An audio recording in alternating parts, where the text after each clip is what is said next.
Good Wednesday morning, everyone, and welcome into today's daily Bible reading for June the 12th. Today we are reading together the 71st Psalm.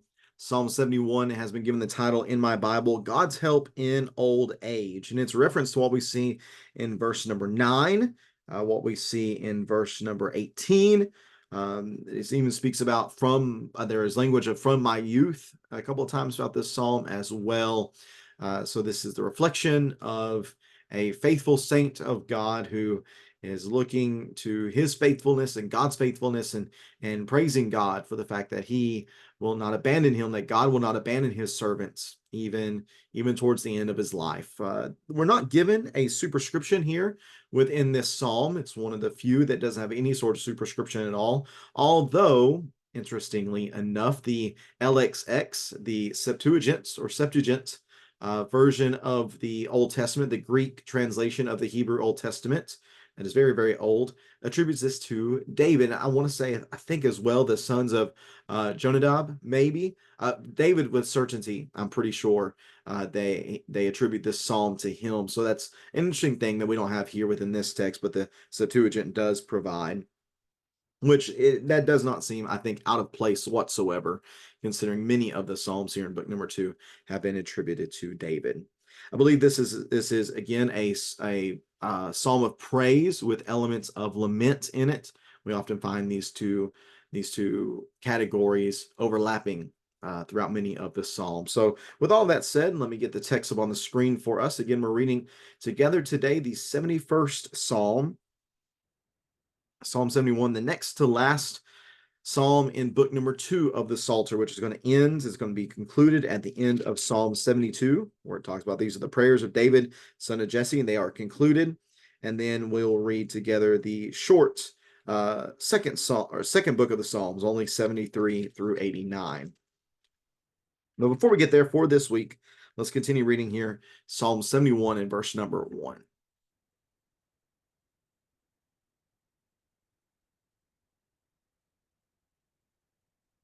Psalm 71 in verse number 1. Yahweh, I seek refuge in you. Let me never be disgraced. In your justice, rescue and deliver me. Listen closely to me and save me. Be a rock of refuge for me, where I can always go. Give the command to save me, for you are my rock and fortress. Deliver me, my God, from the power of the wicked, from the grasp of the unjust and oppressive. For you are my hope, Lord Yahweh, my confidence from my youth. I have leaned on you from birth. You took me from my mother's womb. My praise is always about you. I am like a miraculous sign to many, and you are my strong refuge. My mouth is full of praise and honor to you all day long. Don't discard me in my old age, as my strength fails. Do not abandon me, for my enemies talk about me, and those who spy on me plot together, saying, God has abandoned him. Chase him and catch him, for there is no one to rescue him. God, do not be far from me. My God, hurry to help me. May my adversaries be disgraced and destroyed. May those who intend to harm me be covered with disgrace and humiliation. But I will hope continually, and I will praise you more and more. My mouth will tell about your righteousness and your salvation all day long, though I cannot sum them up. I come because of the mighty acts of the Lord Yahweh. I will proclaim your righteousness, yours alone. God, you have taught me from my youth, and I still proclaim your wondrous works. Even while I am old and gray, God, do not abandon me. While I proclaim your power to another generation, your strength to all who come or who are to come. Your righteousness reaches the heights, God, you who have done great things. God, who is like you? You caused me to experience many troubles and misfortunes, but you will revive me again. You will bring me up again, even from the depths of the earth. You will increase my honor and comfort me once again. Therefore, I will praise you with a harp for your faithfulness, my God. I will sing to you with a lyre, Holy One of Israel. My lips will shout for joy when I sing praise to you because you have redeemed me. Therefore, my tongue will proclaim your righteousness all day long, for those who intend to harm me will be disgraced and confounded. And that is Psalm number 71, God's help in old age. This psalm begins with a statement of, I seek refuge in you, Yahweh. Yahweh, I seek refuge in you. This idea of refuge is found a number of times throughout the psalm, verses 3, 7, and 19. This is the recognition that God is a rock and a fortress of refuge. And the request is, let me never be disgraced. Let me never be disgraced. Let me never feel the pain of shame and dishonor.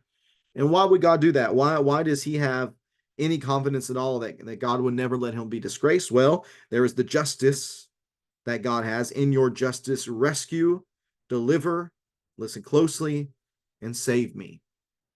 Based upon God's justice, based upon his righteousness. Justice, righteousness, faithfulness are all themes that are found all throughout this psalm, and they're so closely connected. We find, again, justice here in verse number 2. We see his we see his righteousness again in verse number 15, his salvation in verse number 15, his righteousness, verse number 16. We see his righteousness again in verse number 19, his faithfulness, verse 22, his righteousness again, verse 24. Again, all throughout this psalm, we see these things being the basis of the confidence. And confidence mentioned specifically in verse number 5, for you are my hope, Lord Yahweh, my confidence from my youth. His confidence, again, is based upon Yahweh's nature and character. And because Yahweh has a nature and character that is incomparable to anyone else, this is why he goes to Yahweh and Yahweh alone as his rock and defense. I want to note a line in verse number 3. Be a rock of refuge for me, be a rock of refuge for me, where I can always go. Where I can always go. You know, you ever been in a situation, maybe it's late at night, whenever you're very disturbed or troubled by something, and you know you don't have anybody really to call because everybody's asleep, or maybe it's a certain time during the day and you know exactly who you want to call, but you know they're not available for one reason or another, and that leaves you without what you need. Well, the good thing about God is that's not true about him at all. He is always available. He is always available for us to go to him as our rock and fortress of refuge. And why? Why can we do that? Well, it's based upon our relationship with him. And the author talks about the relationship from birth that he has had with Yahweh. That's why he can ask for deliverance.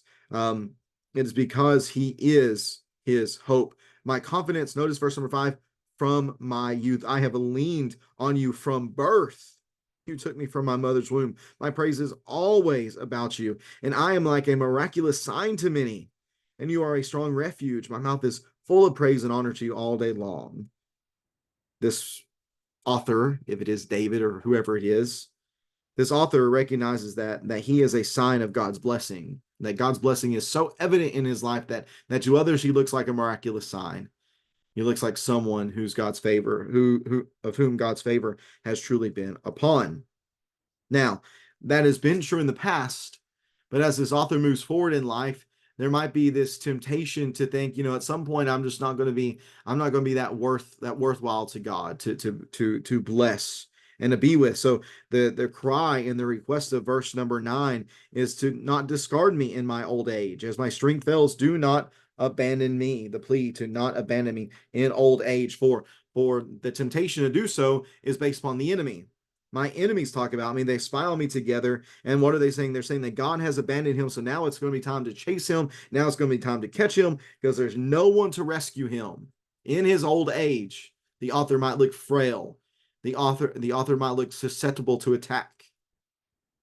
Might look defenseless.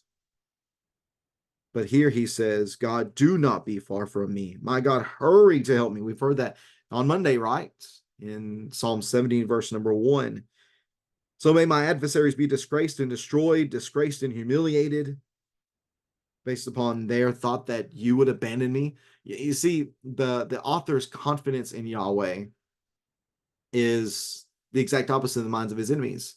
The enemies had no confidence that Yahweh is so faithful and so righteous as to be with somebody even in their old age, that they think that the author has been abandoned now. But the author has such great confidence based upon God's justice and righteousness and faithfulness that even in his old age he would not be abandoned. So what will he do? I will hope continually, and I will praise you more and more. My mouth will tell about your righteousness, your salvation all day long.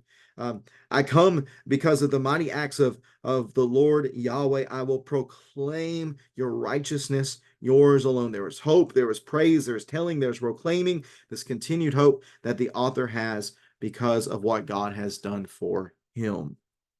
So what is he going to do then in his old age because of this lifelong relationship? Well, he's going to continue to honor this relationship. The author is, God, you taught me from my youth. I want to note that I still proclaim your wondrous works, even while I am old and gray. Let us never think there's a time for retirement for the righteous. There's a time when we get too old to praise the Lord. That's not the case. Again, God, do not abandon me while I proclaim your power to another generation, your strength to all who are to come. Your righteousness reaches to the heights, God. You have done many great things, God. Who is like you? How is the author going to honor God for his lifelong relationship that he's had with him?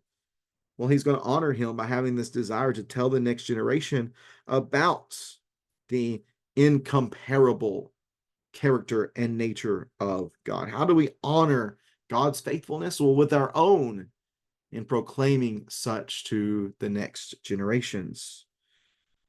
Now, that doesn't mean that this relationship that the author has had with God has been perfect. It mentions that you caused me to experience many troubles and misfortunes. I think that this is also an aspect of Yahweh's justice. That Yahweh's justice means that righteousness will be rewarded. Yes, righteousness will be honored, but unrighteousness will come with consequence. And that seems to be something the author has experienced. But the author has confidence in his repentance bringing renewal and revival. But you will revive me again, and you will bring me up again. Notice the language here of the what God will do, the confident language of what you will do. You will revive, will bring me up, will increase my honor, will comfort me once again. Confidence in God. Why is he confident in God? Why is this confidence there? Why is he being confident in God from his youth? Again, because of his justice, because of his righteousness, because of his faithfulness. Now he transitions in to talk about the closing praise. Therefore, because of all these things, because God has been with me for a long time, and because I have confidence that God will be with me for a long time, because he will disgrace my enemies, but he will bring me up in a place of honor. Because of this, therefore, I will praise you with a harp for your faithfulness, my God. I will sing to you with a lyre, Holy One of Israel. My lips will shout for joy when I sing praise to you, because you have redeemed me. Therefore, my tongue will proclaim your righteousness all day long. Praise you, sing to you, shout for joy, sing praise, tongue will proclaim. All these things are vocal praise. Again, this is not just something internally that is taking place. This is something that is manifesting externally in the person of the author. He's not going to keep all this just bunched up within his heart, just bundled up within his heart. No, he's going to express that to others as well. Why? Because God's faithfulness, God's redemption, because God's righteousness are so great. All day long, I will do this. I would suggest to you that part of the idea here is that the author will do this to his dying breath. But for those who seek to harm him, he says, they will be disgraced and confounded. Notice the contrast of verse number 1. Notice verse number 1. Yahweh, I seek refuge in you. Let me never be disgraced. But for those who do not seek refuge in Yahweh, but in fact, for those who intend to harm the person that Yahweh blesses, that Yahweh loves, they will be disgraced and confounded. But what does he ask for in verse number 1? Let me never be disgraced. So seeking refuge in Yahweh leads to not being disgraced, but seeking to harm the one who belongs to Yahweh does lead to being disgraced. What a tremendous contrast we see here from verse 1 and verse number 24. And all in between that, we see this wonderful relationship, this lifelong relationship described to us from the standpoint of what we might call a senior saint, someone who has loved God for a long time, for a lifetime, and is not giving up on God, and who has grown in confidence year after year after year. He's grown in confidence. Why? Because he's seen Yahweh's justice. He knows that Yahweh is a rewarder of the righteous and a punisher of the wicked. He's seen Yahweh's faithfulness, that he keeps his promises. He's seen Yahweh's righteousness, that the relationship is always there for those who seek him. And because of that, even in old age, he does not fear being abandoned.